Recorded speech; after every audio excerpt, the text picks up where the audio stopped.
Fred here, welcome back to the Gear Obsession channel. In this episode, we will be taking a look at the ESEE Avispa, so stay tuned.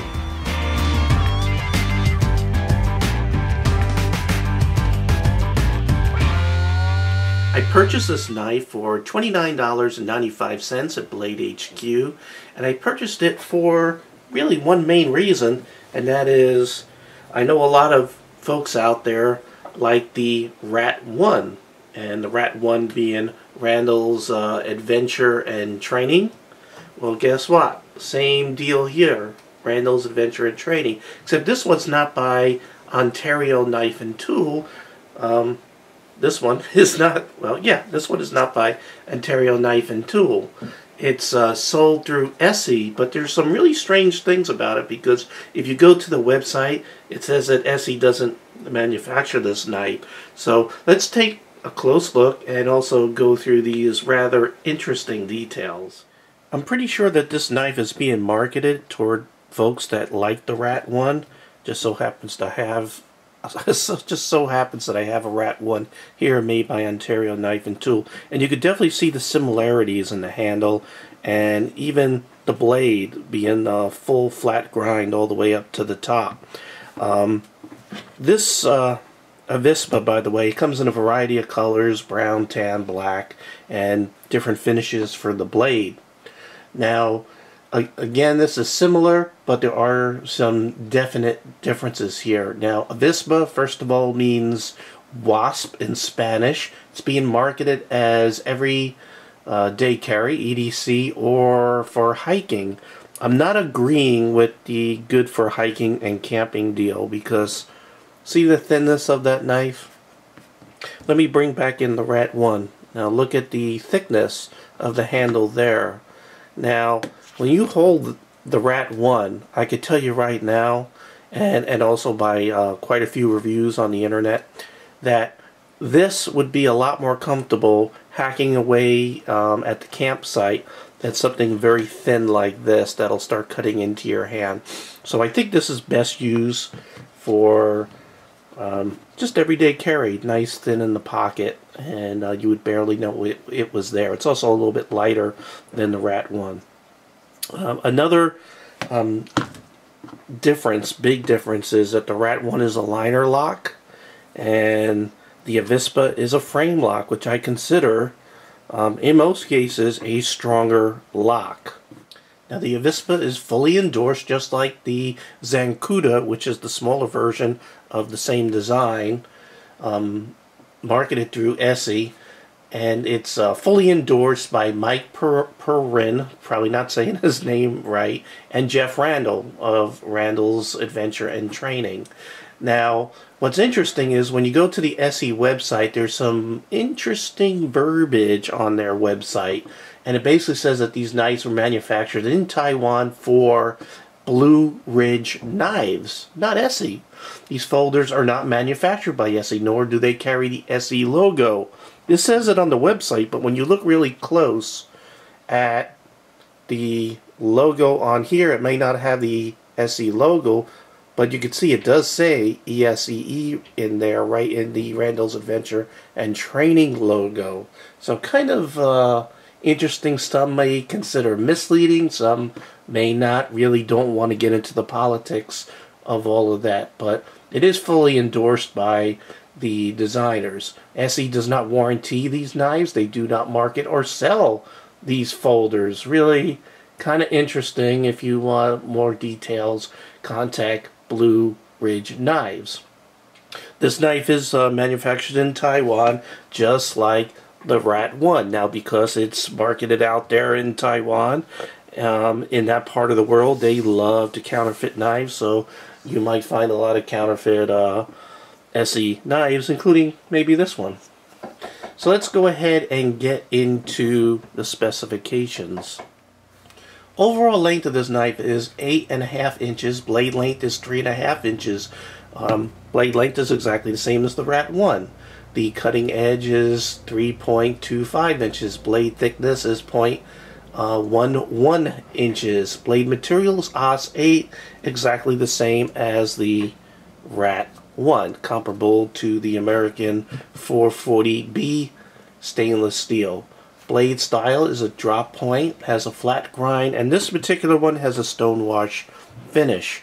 You could get this in some other finishes, including a black coated style finish. I prefer the Stonewash, and you can see on the other side where one of the scales here, because it's a frame lock, is stainless steel. It also is Stonewash, so it really brings the whole thing together. I think it's a very, very attractive looking everyday folder. The handle length is 5 inches. The handle thickness is 0.36 inches, which again is thinner than the Rat 1. Handle material on the one side is a polymer, is what's listed here. And the handle color can be again either black, brown, tan, variety of colors are available. And the other side is stainless steel. The weight of this knife is 4.45 ounces, which also is a little bit lighter than the Rat 1. The pocket clip can be mounted in a variety of positions. Again, not again, I'm saying it for the first time. It can be mounted both tip up and tip down, both right and left-handed carry. This is a manual deployment kind of knife. It's not assisted opening in any way. You can see that it has thumb studs right there, comes right out. No adjustment was required out of the box. No side-to-side play, no up or down play. Features a little bit of jimping right up here. Now, another difference between this and the Rat 1 is the Rat 1 had a little bit more of a thumb ramp, but the jimping was a little bit smoother. Here, you have less of a thumb ramp, but the jimping is a little more effective. Now, also, this is a frame lock, which, again, on the Rat 1, it was a thinner liner lock.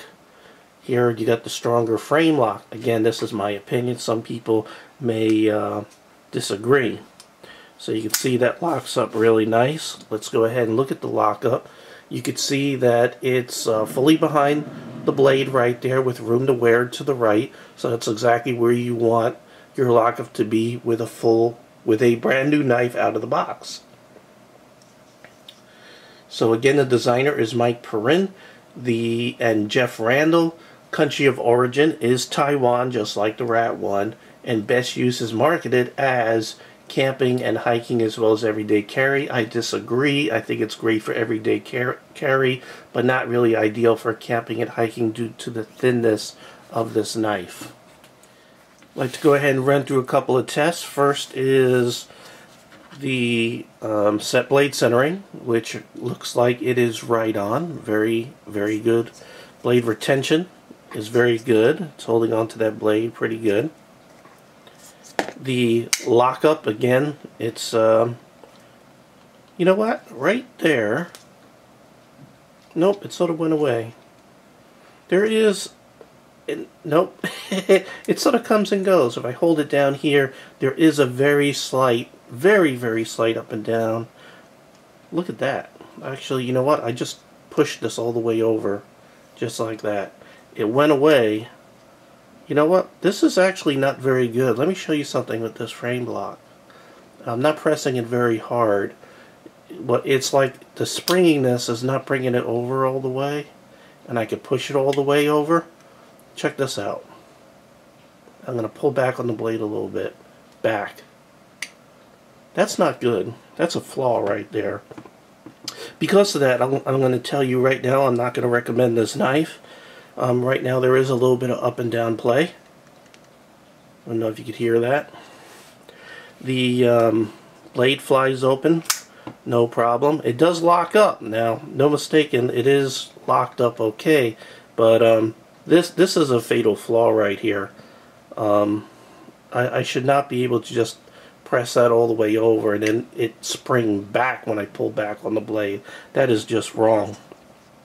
I could probably disassemble this knife and sort of bend this frame in here, but there is no room to wear in that case.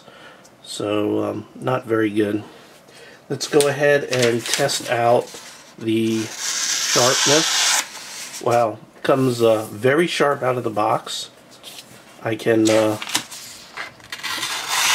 push cut it in both directions against the grain of the paper, if there's such thing as that. Let's go ahead and test the strength of the point there. Make sure we don't have any heat treatment problems right there. And that's real good. So let's go ahead and wrap things up. The pros to this knife: it is a frame lock. It should be stronger than the older Rat 1 liner lock. It has sort of the same shape and size, although it's thinner to make it a better everyday carry, whereas the Rat 1 would be better for camping because of the more comfort that you get out of the slightly thicker handle. But if you want something thinner and something stronger because of the frame lock, this should be good. However, my example of this, which I paid with my own money, $29.95, seems to have a flaw. And I showed you that, how the frame lock sort of springs back if I pull back on the blade and there is blade play. I'm not sure if every single one is like that. If someone else out there does have one of these, please feel free to put in the description below your experience with this knife, so we could sort of see if it's something that's chronic to the actual design of this knife, or if it's just a quality control issue with the example that I have here. Alright, well, if you are interested in purchasing this knife, I'll go ahead and provide a link below for your convenience. And as always, thank you very much for joining me here at the Gear Obsession channel. I really do appreciate every friend, viewer, subscriber, and especially you, and I hope you have a great evening. Take care. Bye.